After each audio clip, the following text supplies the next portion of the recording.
passages, but that's to anticipate. That is what he's going to compare the division of labour with. Does the division of labour contribute to solidarity? That's the question. Ha-ha! If it does, then it's something good. Ha-ha! Okay. That's the essence of the story of this book, and you'll be surprised what a big meal he can make of it. And what I'm going to do today is I'm going to draw out the character and the analytical framework of this entire book. And where do we begin? Okay, we begin with the division of labour. We begin with the division of labour itself. We're going to examine it in and of itself, says Durkheim.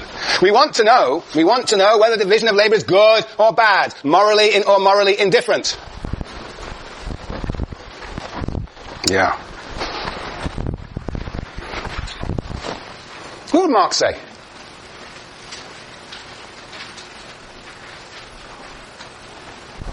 Matthew. He would say that the natural division of labor is bad, and that the division of labor I guess division of labor in and of itself is not necessarily either, but if you're talking about qualified advocates such as the natural division of labor, it would be bad, or if it's voluntary division of labor, it would be ideal. Yeah, interesting. Division of labour. What is the voluntary division of labour, Matthew? That's in, I think I got the right. It's in communism where you're rotating, how we teach it out in class is that you're rotating Do Marx and Engels ever talk about job rotation? That's what I said as we teach it out in this class. It's not necessarily. Aha, but what did Marx say was the voluntary division of labour? Marx and Engels, I might add, in the German ideology. Anybody remember what the voluntary division of labour was? Ian? We try to do a lot of multifaceted. Like with multifaceted, we do. We think it's interesting because we try to fulfill those multi-talents. Yes. What is it that we don't do? If we do, we don't specialize. And what is the division of labour normally understood to mean? Specialization. And therefore the voluntary division of labour is not a division of labour at all. It's a play on words, right, Matthew? Voluntary division of labour is the antithesis of specialization. It is the abolition of what we would normally call the division of labour. The abolition of specialization. And therefore Marx would say, is the division of labour good or bad? Is specialization good or bad? Bad. Always actually bad. More or less. Always bad. Yes. So that's Marx's view. Now we're going to have to see what Durkheim has to say. Okay.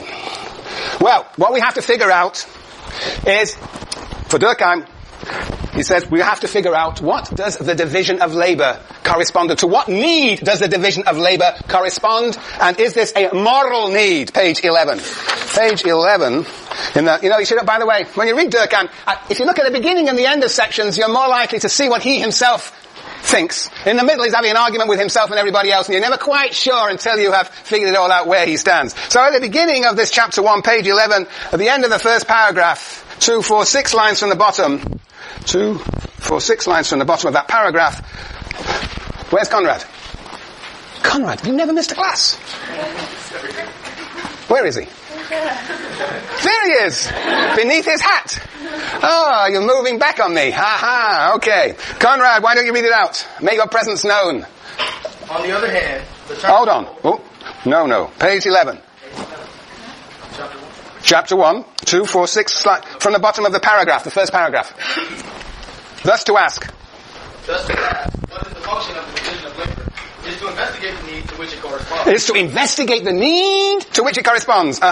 Once this question has been resolved, we shall be able to see if that need is of the same kind as those to which correspond other rules of behavior, whose moral character is undisputed. Once we have figured out what the need is to which the division of labour corresponds, once we've figured out the need, then we can see how it compares with some other phenomenon whose moral character is undisputed. Okay, alright, so what about this division of labour? What about this division of labour? What does it correspond to? What does Adam Smith say? Or what does Durkheim say that Adam Smith says? What do we normally associate with the division of labour, says Durkheim, in these opening pages? We associate it with? Yep, Miriam?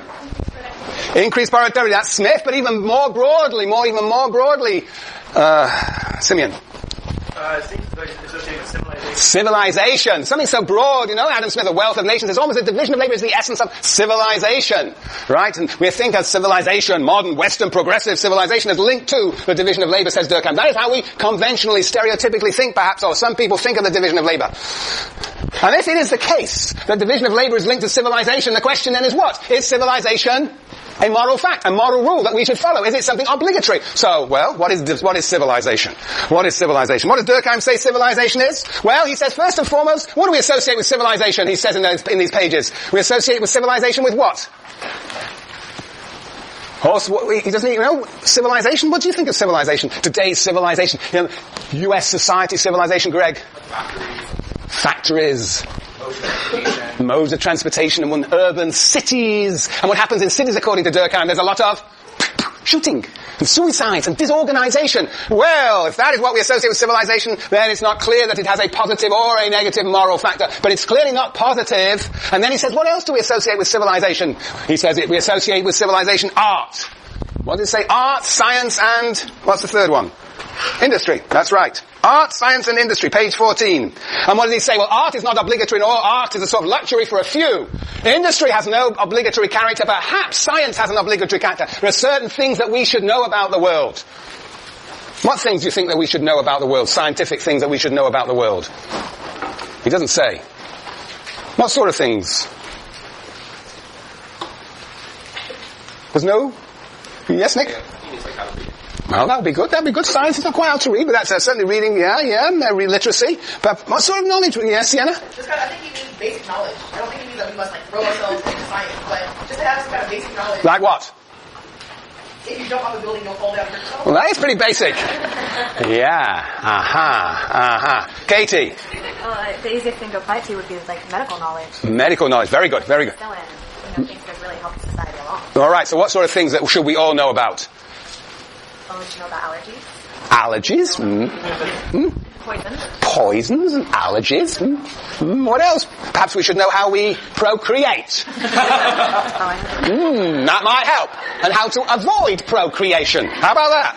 Maybe, yes. I don't know what exactly has in mind, but he says that the science are some basic things that we should know, but they are so general, as they're not really almost science, as I think Sienna was suggesting. And so he says that science, as we really understand it, is very specialized, and we don't all have an obligation to know science. It is indeed the realm of specialities. So what he says, the long, convoluted 3 or 4 pages, a typical Durkheimian having a conversation with yourself moment.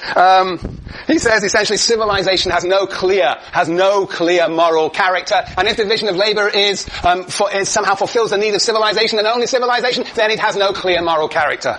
So he's knocked down one argument, but then he puts up his own argument. He always tries to make, as we all do, we make fun of the enemy arguments, and so to make our own argument look much more persuasive. And so what he says is that, as we've already heard, he's going to say that division of labor actually is closely associated with solidarity. And for him, solidarity means what? Can anybody find me a definition of solidarity in here? I think, Jessica, did you have a page?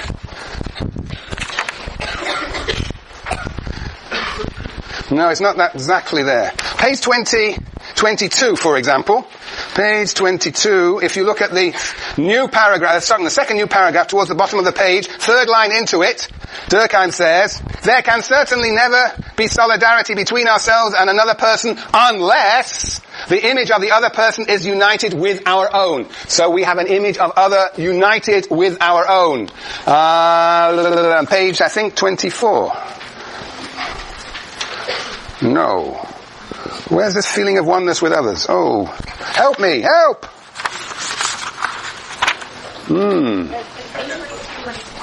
Page 22? Paragraph above. So that's it. The image of one who complements us becomes, no, there's a better one. A feeling of unity with others. What's that? Come on, help me. 22. That's where we just were. After that, they are only solid with one another insofar as they are fused in this way. The two representations become solidly bonded together because being indistinct from each other, either wholly or part, they fuse completely, becoming one. No, there's a better notion. Help me! What are these GSIs for? Come on! 17. Second new paragraph. Which one? Which paragraph? Charity, right? No. Anna. Okay, sorry. We are therefore led to consider... Hold on, where are you exactly? 17, second new paragraph. The second new paragraph. We are therefore, go on. We are therefore led to consider the division of labor in a new light. In this case, indeed, the economic services that it can render are insignificant compared to the moral effect that it produces. And its true function is to create between two or more people. Between two or more people, a feeling of solidarity. However, this is always accomplished. It is this that gives rise to these associations. Yeah. That's a smart. Yes. And then if you look actually at the, very good, it's page 17, if you look into the first new paragraph on that page, 2, 4, 6 lines into it, Durkheim says, this is why we seek in our friends those qualities we lack, because in uniting with them, we share in some way in their nature, feeling ourselves then less incomplete. We feel less incomplete. There is still a better, 21. Very good, very good. 21. Where? In any case, Sorry? down here. In any case, yes, 2, 4, 6, 8, 10 lines from the bottom. In any case, however, it goes very considerably on the sphere of purely economic interest, for it constitutes the establishment of a social and moral order, so individuals are linked to one another who would otherwise be independent. No, well, they are solidly tied to one another. Yes, well, there's a very neat passage somewhere. Yes, Christy? The top of page 24. The top of page 24. 3 lines down is this. This is the real function of the division of labor. It must pose a moral character, since needs for order, harmony, and social. No, that's not a definition of solidarity. That's a brilliant passage. But it says briefly what he's going to make the claim. All right, doesn't matter. Good. Whoa. On 24, 1 to the third new paragraph, however. Yep. There's a holy moral form by itself is not amenable to exact observation. No, that's not a definition too. Feeling of unity with others. Anyway, that is what solidarity means. Feeling of unity with others. Feeling of unity with others. Or feeling with others. Solidarity. Very good. Yes, very good. Very good. Now, Durkheim says this feeling of unity with others, this feeling of unity I have with you and you with one another, that is unequivocally good. What do you think? Well, not what do you think. What do you think Marx would think? Do you think Marx would think that solidarity was unequivocally good? Hands up. Hands up. Katie? Yes. Yes. Have you any more to say on that sentence? Well, without solidarity, communism, of course. Is communism all about solidarity? Interesting. Yes. Well, yes. Very interesting. Is solidarity? Very interesting point, Jason. You wouldn't encourage solidarity between people and their oppressors. He wouldn't encourage solidarity between... Why do you smile, Katie? Oh, sorry, she was talking out. She was talking at you. Karen, what were you saying? Were you feeling solidarity with Katie? Really close solidarity? Good. Okay. Right. Yes. Yes. Solidarity of the dominant class with the subordinate class. That, for Marx, is not... What? Good. Would Marx think you can have solidarity between the dominant class and the subordinate class, the capitalist class and the working class? Can you have solidarity between two classes? No. Who said so no so emphatically? Was it you, Jessica? I'm listening. Because in communism, that's when you have solidarity between these classes. But there are no classes. There are no classes. But when there are classes, you can't have solidarity. Why not? Irreconcilable conflict. Oh, yes. Quoting Lenin. Very good. Very good. Yes, Juliana, what were you going to say? Oh, I was going to quote Lenin as well. Oh, I love it. Quoting Lenin. Yes. Yes, yes, yes. But there is a sort of unity between the dominant and subordinate classes when you go to another theorist called Gramsci. And he had a notion of what? And, well, the question is hegemony solidarity. When Gramsci talks about the dominant class and the subordinate classes having having coordinated interests, is he talking about solidarity? Oh, is hegemony solidarity? That's going to be the question on the midterm. Annie. Oh, can't you say that ideology is also reaction? Yes. Yes, a building solidarity. It's a very interesting question, this, which we were going to think about at great length. But anyway, let's not complicate our lives too much. Stick with Durkheim. I'm only using the comparisons to illuminate the specificity of Durkheim. Durkheim thinks that this feeling of unity with others, feeling of unity which he calls solidarity, is unequivocally good under all circumstances. You might say that Marx would think that working class solidarity is very good, but the solidarity that enjoins capitalists and workers is not good. So he may not endorse solidarity is always good. But Durkheim seems to endorse it as always good. Okay, very good. Very good. Very good. Right, now the question is this. We're on to section 3. How does Durkheim make the claim of the link between the division of labour and solidarity? How does he make that link? How does he make the link? How does he make the link between solidarity and division of labour? After all, division of labour first and foremost means specialisation, dispersion, fragmentation. So how does he make